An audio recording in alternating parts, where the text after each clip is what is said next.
Respon Fadlizon dan Fahri Hamzah saat pemerintah larang dan hentikan kegiatan FPI. Rabu, tanggal 30 Desember tahun 2020. Politikus Fadlizon dan Fahri Hamzah memberi tanggapan soal pelarangan dan penghentian kegiatan FPI oleh pemerintah. Fadlizon menyebut keputusan pemerintah itu sebagai praktik otoritarianisme. Menurutnya, pelarangan FPI tersebut sebagai bentuk pembunuhan demokrasi. Sebuah pelarangan organisasi tanpa proses pengadilan adalah praktik otoritarianisme.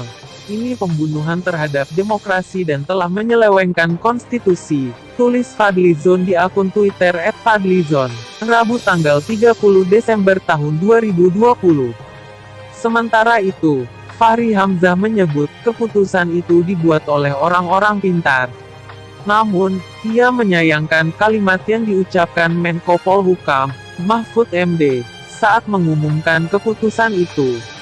Pak Prof. Muhammad Mahfud yang terhormat, seperti Bapak, hampir semua yang berdiri di samping dan belakang Bapak saat mengumumkan sebuah organisasi massa sebagai organisasi terlarang adalah para doktor dan guru besar. Sebuah pertanda bahwa keputusan ini adalah karya orang-orang pintar. Tapi, tulisnya di akun Twitter @fahrihamzah, Rabu. Tapi, sayang sekali kalimat Bapak di depan para jurnalis adalah, demikianlah keputusan pemerintah, silakan disiarkan, dan tidak ada tanya jawab. Sayang sekali orang-orang pintar itu tidak membuka ruang diskusi. Seolah kami semua sebagai rakyat pasti mengerti. Lanjutnya, ia menambahkan orang-orang yang membuat keputusan itu tidak membuka dialog.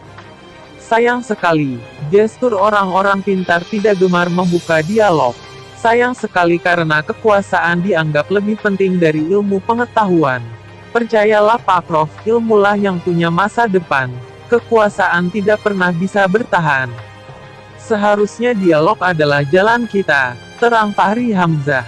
Diberitakan sebelumnya, Mahfud MD menyebut FPI sudah tidak mempunyai legal standing atau kedudukan hukum. Sehingga, semua kegiatan FPI harus ditolak mulai hari ini, Rabu tanggal 30 Desember tahun 2020.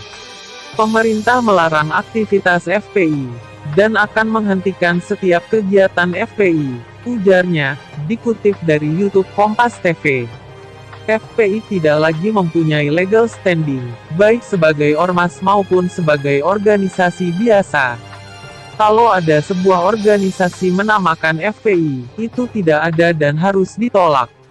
Karena legal standingnya tidak ada, terhitung hari ini, terang Mahfud MD. Keputusan tersebut berdasarkan peraturan perundang-undangan, dan sesuai putusan MK, nomor 82, PUU 11/2013 tanggal 23 Desember tahun 2014. Penghentian kegiatan FPI juga tertuang dalam surat keputusan bersama 6 pimpinan tertinggi kementerian dan lembaga, yakni Menteri Dalam Negeri, Menteri Hukum dan HAM, Menteri Komunikasi dan Informatika, Jaksa Agung, Kapolri, dan Kepala BNPT. Mahfud MD menyampaikan FPI telah dinyatakan bubar secara hukum. FPI sejak tanggal 20 Juni tahun 2019, secara de jure telah bubar sebagai ormas. Meski telah dinyatakan bubar, sebelumnya FPI masih melakukan kegiatan yang melanggar ketertiban. Tetapi sebagai organisasi, FPI tetap melakukan aktivitas yang melanggar ketertiban dan keamanan dan bertentangan dengan hukum. Seperti tindak kekerasan, sweeping atau razia secara sepihak provokasi, jelas Mahfud MD.